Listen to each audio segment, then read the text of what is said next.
Welcome छात्रों। आज हम बात करने जा रहे हैं जर्नल इलेक्टिव सब्जेक्ट है पॉलिटिकल साइंस का। उसका कोड का टाइटल है western political philosophy journal elective 6। इसमें हम वेस्टर्न पॉलिटिकल फिलोसफी के बारे में पढ़ेंगे। तो उसका एक टॉपिक है प्लेटो। ठीक है, जो प्लेटो है उनके हमने जो सिद्धांत है उनको हमने लगभग 5 भागों में बांटा हुआ है। एक, अगर हम बात करते हैं कि प्लेटो के न्याय का सिद्धांत, दूसरा प्लेटो के राज्य का सिद्धांत, तीसरा आदर्श राज्य में राजा का कैसा होना चाहिए, और प्लेटो का साम्यवाद और प्लेटो की शिक्षा का सिद्धांत। ये बहुत ही महत्वपूर्ण विषय हैं। प्लेटो के बारे में जब हम जानकारी जुटाते हैं तो हम इन्हीं प्लेटो की जानकारी के बारे में हम बात करेंगे और इन टॉपिक्स के बारे में हम वन बाय वन करके चर्चा करेंगे। तो आज का हमारा जो टॉपिक है वो प्लेटो के न्याय का सिद्धांत है। अब जब हम प्लेटो के न्याय के सिद्धांत की बात करते हैं, प्लेटो थ्योरी ऑफ जस्टिस, तो अगर हम जब किसी क्वेश्चन को हमें डीयू में करना है, जब डीयू में हमारे जो क्वेश्चंस आते हैं उन्हें करने का एक तरीका है कि देखिए, पहले हम उस तरीके की तो बात कर लेते हैं। जब आप किसी विषय के बारे में लिखने जा रहे हैं पेपर के अंदर, तो सबसे पहले हमें एक इंट्रोडक्शन देना होता है कि जो भी हम अपने टॉपिक के बारे में बताना चाह रहे हैं, तो उसके बारे में एक हम लमसम आइडिया जो हमारा होगा कि हम उसको कम शब्दों में किस तरीके से बता सकते हैं। तो उसका हम एक भूमिका तैयार करते हैं। तो सबसे पहले हम उसकी भूमिका करेंगे। देन उसके बाद में अगर आपका विषय है उसके बारे में आपके पास कोई अर्थ है, देखिए अगर आप बात करोगे चाहे जस्टिस हो, चाहे आपका राइट्स हो, चाहे आपका डेमोक्रेसी हो, हर किसी का कोई ना कोई अर्थ होता है। तो सबसे पहले आप उसका अर्थ बताइए, ठीक है। देन उसके बाद आप कोई एक या दो परिभाषाएं दीजिए, ठीक है। अब उसके बाद जो हम बात करेंगे कि फिर जो एक है ना मेन बॉडी, यानी पूरे क्वेश्चन की एक मेन बॉडी आपको यहाँ बतानी होगी। यानी आप अपने उस क्वेश्चन को डिटेल में बताएंगे, उसका आंसर आप डिटेल में देंगे। तो जैसे हमने यहाँ पे ये आंसर डिटेल में दिया है, ठीक है। फिर जब डिटेल में देने के बाद में अगर आलोचना मांग रहा है तो हम उसकी आलोचना देंगे, अगर नहीं मांग रहा है तो कोई बात नहीं। उसके बाद जब हम क्वेश्चन को कंप्लीट करते हैं तो उसका निष्कर्ष देना जरूरी होता है। तो निष्कर्ष देने के बाद में हम इस क्वेश्चन को अपना वहाँ कंप्लीट करते हैं। तो चलिए अब हम बात करते हैं प्लेटो के न्याय के सिद्धांत में जो हमने अपने इस टॉपिक में लिया हुआ है। तो जब जैसे कि हमने वही बात करी, पहले आपको भूमिका देनी होगी। तो भूमिका में हम बात कर लेते हैं कि हमने भूमिका लिखी है कि आज हम न्याय व अन्याय की चर्चा जीवन के हर क्षेत्र में करते हैं और सुनते हैं। सामाजिक अथवा राज्य के धरातल पर आज जो कुछ भी सरकार की तरफ से किया जाता है उसकी प्रेरक शक्ति लक्ष्य की प्राप्ति है। उसके संदर्भ में हम आज जो भी सोचते विचारते हैं उसे प्लेटो ने 2300 वर्ष पहले ही पूरा कर दिया था। प्लेटो के रिपब्लिक उसके ग्रंथ का नाम है, उसका उपशीर्षक न्याय था। इससे यह स्पष्ट होता है कि प्लेटो की विचारधारा में न्याय की संकल्पना का एक महत्वपूर्ण स्थान है। उसके आदर्श राज्य, उसकी जो एक थ्योरी है उसका आदर्श राज्य भी बोला जाता है। तो उसके आदर्श राज्य का आधार न्याय था। वह एक ऐसी व्यवस्था की स्थापना करना चाहता था जहां स्थिरता या सक्षमता व्यक्तिवाद न होकर स्थिरता, व्यवस्थितता, आत्मसंयमी और सूक्ष्मता हो। प्लेटो ने न्याय के इन आदर्शों को अपने विचार से कभी भी ओझल नहीं होने दिया है। तो हमने ये एक भूमिका तैयार की है।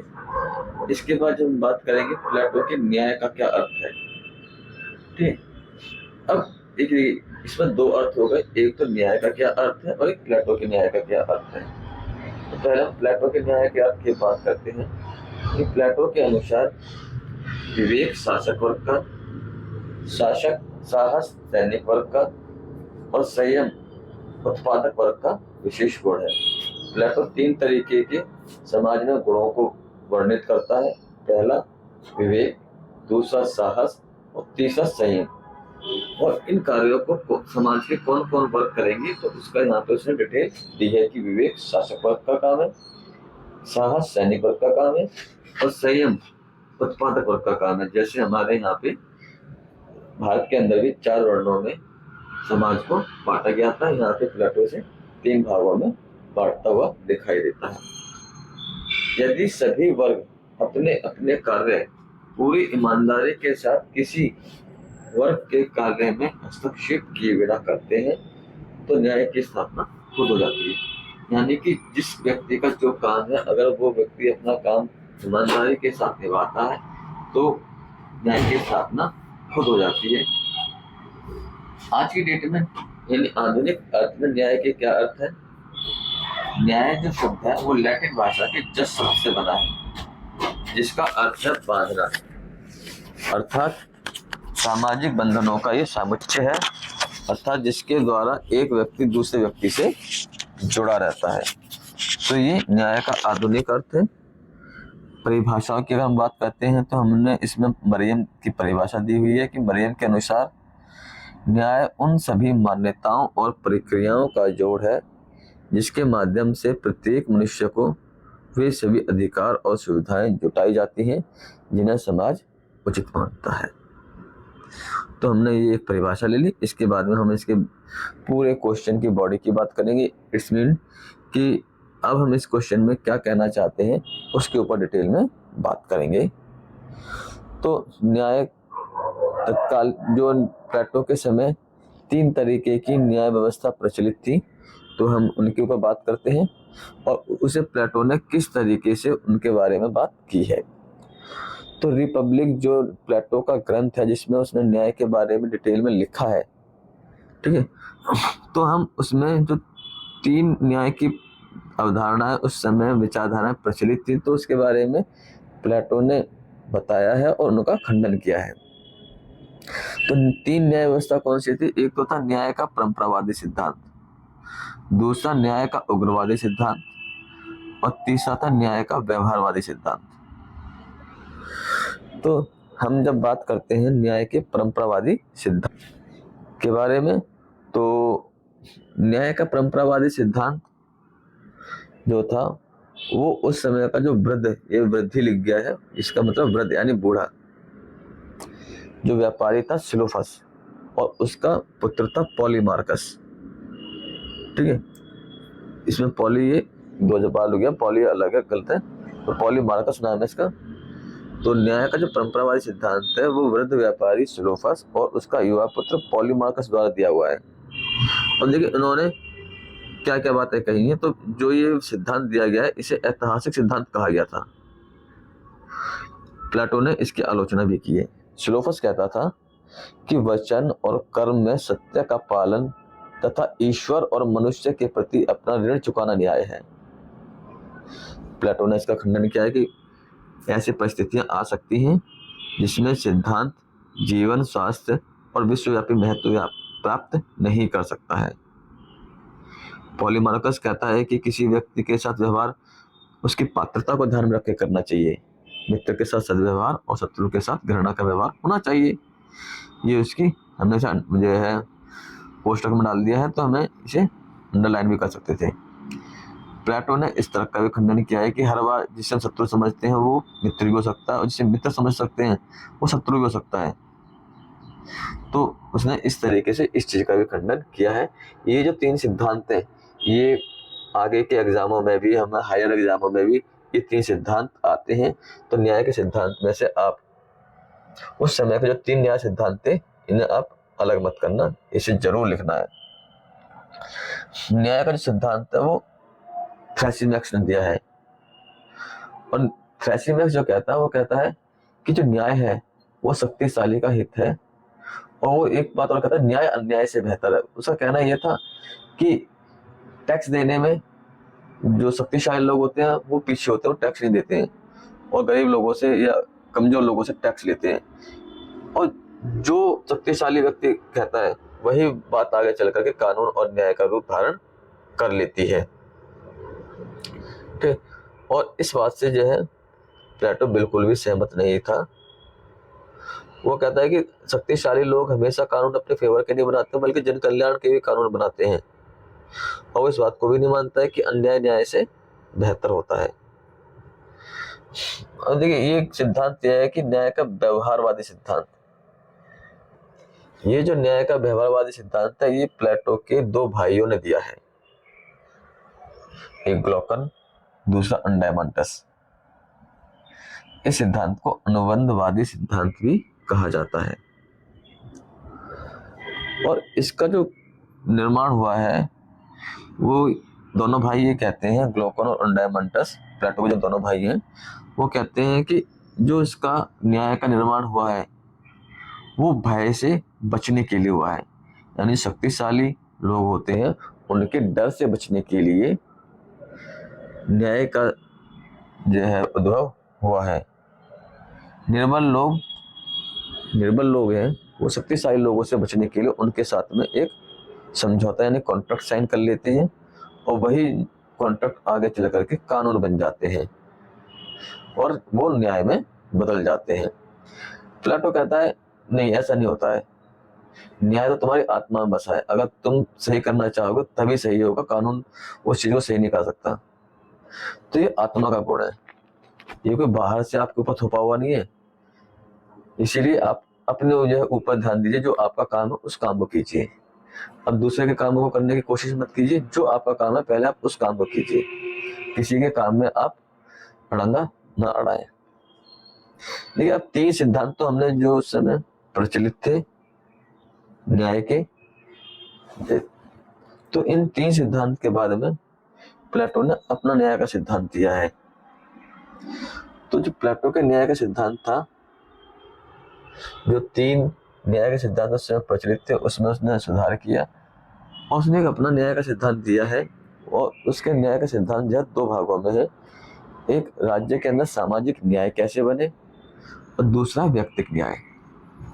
अब देखिए, प्लेटो के न्याय का जो सिद्धांत है ना, उसे समझने के लिए केवल 2 बातों को आप समझ लीजिए, केवल 2 बातों को, पूरा न्याय का सिद्धांत आपको समझ में आ जाएगा। अगर आपने ये 3 गुण, आपने ये चीज तैयार कर लिए हैं कि विवेक, साहस और संयम, केवल बस ये 3 चीजें,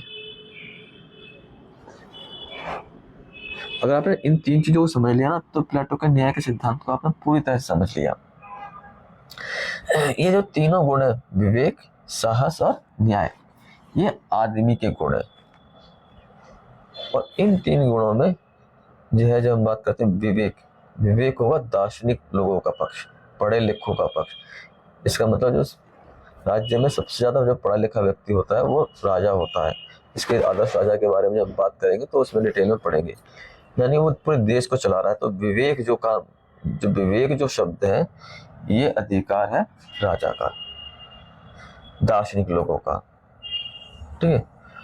और दूसरा जो ये साहस है, ये सैनिक लोगों का काम है, यानी देश की रक्षा करने का जिम्मा इन लोगों के पास है। और जो बाकी लोग बचे हैं, जो पैदा कर रहे हैं, कुछ व्यापार कर रहे हैं, कृषि कर रहे हैं, और संयम उनका काम है। सबसे ज्यादा जो लोग हैं संयम में है, उससे कम लोग साहस में है, और सबसे कम लोग विवेक में है। और ये सभी लोग अपने अपने कामों को करेंगे। जैसे हमारे देश के अंदर ब्राह्मण, क्षत्रिय, वैश्य, शूद्र में डिवाइड किया गया है, ऐसे ही प्लेटो ने इन 3 भागों में डिवाइड किया है।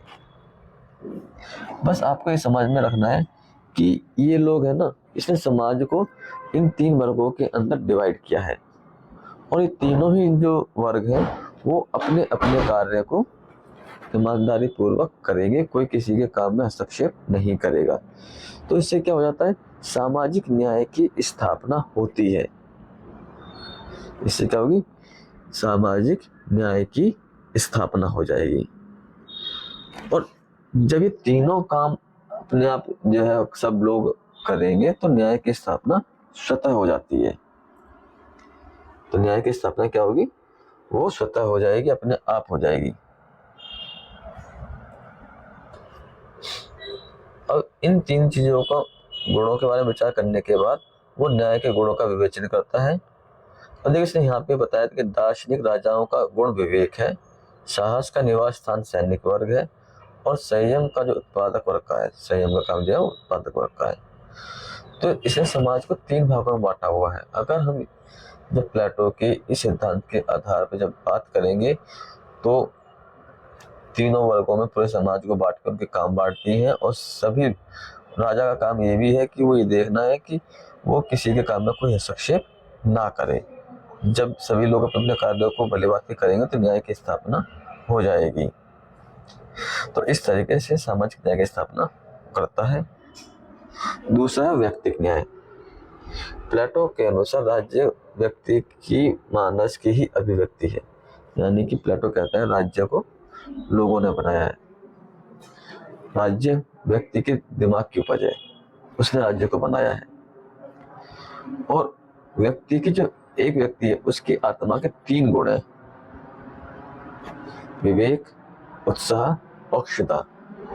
यानी विवेक जो दार्शनिक राजाओं का काम है, उत्साह साहस वर्ग, और क्षुधा यानी पेट भरना, भूख। तो वो संयम से यानी उत्पादन करने से उसका काम होगा। तो हर व्यक्ति अपने गुणों के अनुसार अपने कर्तव्य का निर्वहन करे। अगर किसी व्यक्ति के अंदर विवेक के गुण ज्यादा है तो वो दार्शनिक राजाओं वाला काम करे या दार्शनिकों का काम करे। अगर उसके अंदर उत्साह ज्यादा है तो सैनिक वर्ग में जाए। अगर उसके अंदर जो है संयम बरतने की क्षमता है तो वो लोगों की भूख शांत करे, उत्पादन करे, देश को आगे बढ़ाए। तो हर व्यक्ति के अंदर इन तीन गुणों में से कोई ना कोई गुण होता है। तो उसी गुणों के आधार की पहचान करे व्यक्ति और अपने कर्तव्य का वो पालन करे। और अपने इन तीनों गुणों में है ना उसे संतुलन बनाए रखना होगा। और जो उसका गुण श्रेष्ठ है उसमें उसे अपने कर्तव्यों का पालन करना चाहिए। और यही न्याय का स्वरूप है। यानी कि देखिए राज्य व्यक्ति से राज्य का निर्माण होता हुआ हमें यहाँ पे दिख रहा है। व्यक्ति के अंदर तीन गुण होते हैं हर किसी व्यक्ति के अंदर। तो जिस गुण की प्रबलता है, प्रधानता है, वो उसी गुण के अनुसार अपने कर्तव्यों का निर्वहन करेगा। इस तरह से सभी लोग अपने अपने इन तीन गुणों में से किसी प्रधान गुण के काम को, उसके कर्तव्यों का निर्वहन करते हैं तो समाज के सभी कार्यों में सभी लोग अपने अपने कर्तव्यों का पालन करने लगेंगे। और इसी तरह से न्याय की स्थापना स्वतः हो जाती है। तो व्यक्तिक न्याय और सामाजिक न्याय, राजा का काम है कि सभी ये सामंजस्य बनाए रखे कि व्यक्ति के अंदर जो गुण प्रधान है उन गुणों की तरफ से वो व्यक्ति अपने कर्तव्यों का पालन करे। तो सामाजिक न्याय और व्यक्तिक न्याय इन दोनों की हमने बात कर ली है। तो ये टोटली अगर हम बेसिकली हम बात करते हैं तो प्लेटो ने जो तात्कालिक न्याय व्यवस्था थी उसके आधार पर जो अपना वक्तव्य दिया है न्याय के ऊपर, वो सामाजिक न्याय और व्यक्तिक न्याय दिया है। और व्यक्तिक न्याय में भी हमें इसमें अगर एक मूल बात जाननी हो तो जो तीन विशेष गुण हैं आदमी के अंदर, उनमें से जो गुण प्रबल हो, प्रधान हो, उसके कर्तव्यों का उसे पालन करना है। राज्य का काम है कि व्यक्तियों के अंदर ये देखना कि व्यक्ति अपने कर्तव्यों का पालन कर रहा है या नहीं कर रहा है, जो उसके अंदर गुण की प्रबलता है। यानी जिस व्यक्ति के अंदर जिस गुण की प्रबलता है उससे वही काम कराना राजा का काम है। और इससे क्या हो जाएगा, सामाजिक न्याय बन जाएगा। प्लेटो के न्याय के सिद्धांत की हम आलोचना करते हैं तो हम इसमें देखते हैं कि वो अत्यधिक बाध्यकारी है, क्योंकि यह प्रत्येक व्यक्ति के लिए कार्य निर्धारित करने के लिए विवश करता है। अगर व्यक्ति यहाँ पे अपना कार्य चेंज नहीं कर पा रहा है, अगर व्यक्ति में ये भूल हो जाए कि उसके अंदर किस गुण की प्रबलता है, तो उसके लिए परेशानी खड़ी हो सकती है। ये अत्यधिक नैतिक भी है। प्लेटोवादी न्याय का जो स्वरूप है वो कानूनी न्याय नहीं है, वो नैतिक है। न्याय में नैतिकता का होना गलत नहीं है, लेकिन नैतिकता कानून नहीं बन सकता है। कानून की अपनी इम्पोर्टेंस है और नैतिकता की अपनी इम्पोर्टेंस है उसके। तो प्लेटो का सिद्धांत कहीं ना कहीं हमें ऐसा लगता है कि वो कानूनी ना होकर के उसका नैतिक स्वरूप ज्यादा दिखता है। और प्लेटो का जो न्याय का सिद्धांत है ना, वो अधूरा है। अरस्तु की सबसे पहले, और प्लेटो के सिद्धांत की सबसे पहले जो आलोचना की थी उसके ही शिष्य अरस्तु ने की थी। प्लेटो का जो शिष्य है वो अरस्तु है, और प्लेटो का जो गुरु है, प्लेटो का गुरु वो आपका सुकरात है। यानी सुकरात गुरु है, सुकरात का शिष्य प्लेटो है, प्लेटो का शिष्य अरस्तु है, और अरस्तु का शिष्य आपको अलेक्जेंडर यानी सिकंदर महान देखिएगा। तो ये गुरु शिष्य परंपरा है। तो शिष्य ने ही अपने गुरु के सिद्धांत की आलोचना की, यानी अरस्तु ने प्लेटो के सिद्धांत की सबसे पहले आलोचना की है। प्लेटो का सिद्धांत को है ना अरस्तु अधूरा समझता है, क्योंकि वो कहता है अरस्तु क्योंकि इसमें कर्तव्य पालन की बात हो रही है, अधिकार तो है ही नहीं। ठीक है, तो इस तरह से अभी ये सिद्धांत अधूरा है। आइए हम इसके निष्कर्ष की बात करते हैं। माना कि कुछ किसी सिद्धांत में कुछ कमियां होती हैं, लेकिन तात्कालिक परिस्थितियां भी देखी जानी चाहिए। आज से 2500 साल पहले की परिस्थितियां और आज की परिस्थितियों में बहुत बदलाव आ चुका है। जनसंख्या के अनुसार बदलाव आ चुका है, लोगों की मनोवृत्ति में बदलाव आ चुका है। तो 3000 साल पहले, 2500 साल पहले यह कानून उचित होगा, लेकिन आज की डेट में इसमें कुछ चेंजेस चाहिए। ठीक, आज भी हमारे देश में या अन्य देशों में जो मेन प्रॉब्लम है कि लोग अपने कार्य कम कर रहे हैं, दूसरे कार्यों में हस्तक्षेप ज्यादा करते हैं। अगर सभी लोग अपने अपने कार्यों का निर्वहन अच्छी तरह से करेंगे तो न्याय की स्थापना स्वतः हो जाती है। इसके लिए ये फोर्स नहीं करना पड़ता न्याय के लिए। तो न्याय का सिद्धांत की बहुत वैल्यू है, प्लेटो के न्याय के सिद्धांत की। ठीक, हमें है ना जब निष्कर्ष देंगे तो जिस व्यक्ति के बारे में क्वेश्चन में जिस तरह से पूछा गया, अगर आलोचनात्मक स्वरूप में पूछा गया है तो निष्कर्ष में हम उसे आलोचनात्मक स्वरूप में खत्म करेंगे।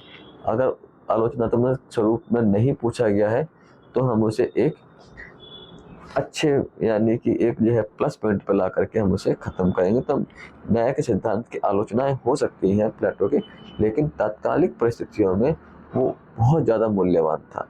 हम ये लिख करके अपने विषय को खत्म करते हैं। बाकी जो इसके विषय हैं कि प्लेटो के आदर्श राज्य का सिद्धांत, आदर्श दार्शनिक राजा का सिद्धांत, प्लेटो के साम्यवाद का सिद्धांत, शिक्षा का सिद्धांत, ये हम इसके अगले भाग में चर्चा करेंगे।